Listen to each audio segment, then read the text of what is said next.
Master से किसमें आओगे? 12th तक आएंगे आप। और स्किल्स के बारे में बात यहाँ पे हो रही है। मैं आपको ये बता दे रहा हूँ कि क्वालिफिकेशन के साथ साथ आपको ट्रेनिंग प्रोग्राम्स पूरे लिखने हैं यहाँ पे। कितने ट्रेनिंग प्रोग्राम आपने किए, जैसे आपने स्पोर्ट्स में जीता तो पूरे स्पोर्ट्स का डिटेल आपको लिखना पड़ेगा, कहाँ क्या जीता है। ठीक है, आप लोग में से किसी ने अगर मान लीजिए कोई अवार्ड जीता है तो उसकी डिटेल्स, सारी डिटेल्स मतलब आपको लाइन से यहाँ पे मेंशन करने पड़ेंगे। अच्छा, नेक्स्ट आप लिखेंगे अवार्ड एंड ऑनर। इसके बाद अवार्ड्स आ रहा है, अवार्ड्स एंड ऑनर्स।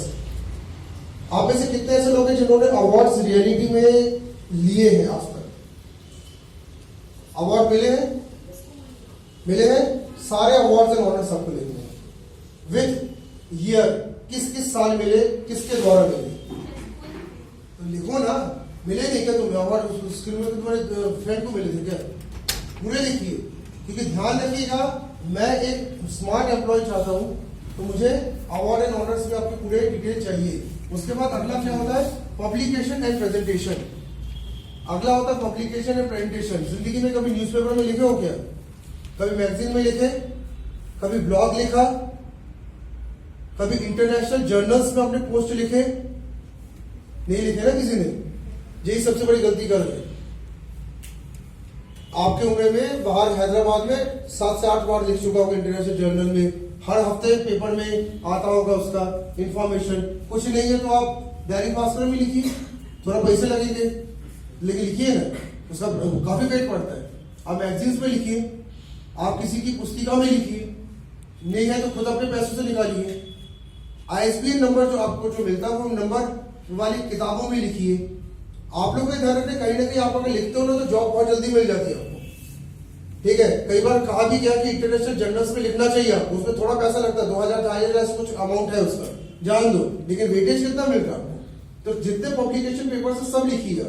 नेक्स्ट आप लिखिएगा ग्रांट एंड स्कॉलरशिप। आपको कितने ग्रांट और स्कॉलरशिप मिले हैं? ठीक है, कॉलेज से मिलता है ना स्कॉलरशिप है, को ग्रांट्स में मिलता है, वो सब भी लिखना पड़ता है सीवी में। कितने ग्रांट्स तुमने लिए, क्योंकि कुछ ग्रांट ध्यान रखना स्पेशल स्टूडेंट्स को देती है गवर्नमेंट, जिसके परसेंटेज बहुत अच्छे होते हैं। जैसे 10-12 में परसेंटेज बहुत अच्छे होते हैं तो आपको क्या मिलता है? ग्रांट्स मिलता है। तो आपको वो जो ग्रांट्स मिलते हैं वो ग्रांट्स में आपको क्या करने हैं? लिखने चाहिए ना, तो वो भी लिखिए। नेक्स्ट आप लिखिएगा licence and certification. Licence and certification, आपके पास कितने लाइसेंसेस हैं?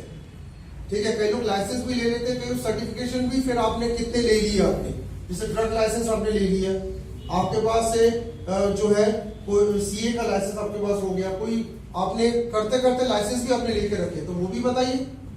उससे दम बढ़ता है कि भाई आपको लाइसेंस, जैसे कई लोग सिविल लाइसेंस ले लेते हैं, जो सिविल इंजीनियर जो होते हैं वो सिविल लाइसेंस ले लेते हैं गवर्नमेंट से, बार काउंसिल का लाइसेंस ले लेते हैं। तो लाइसेंस भी बताना होता है CV में कि सर मेरे पास इतने लाइसेंस अपने नाम के है।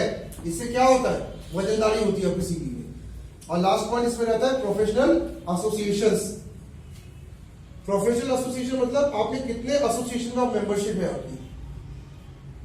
होता है बहुत सारे एसोसिएशन बने हैं आपके, जैसे आप इस NGO के सदस्य हैं, आप इस सोसाइटी के मेंबर हैं, आप इस धार्मिक यात्रा के सदस्य भी है, आप अपने समाज के एक पोस्ट में भी बैठे हुए।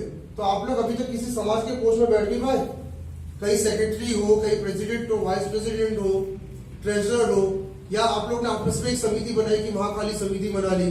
ठीक है, या आपने क्या कहते हैं कि रमजान के लिए एक समिति हमने बना ली।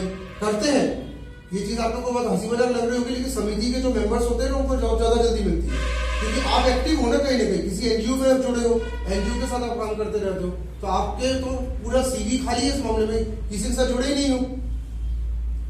तो ये आपको ध्यान रखना कि प्रोफेशनल एसोसिएशंस बताने पड़ते कि हम इसी सदस्य एलिमेंट्स के सदस्य हैं।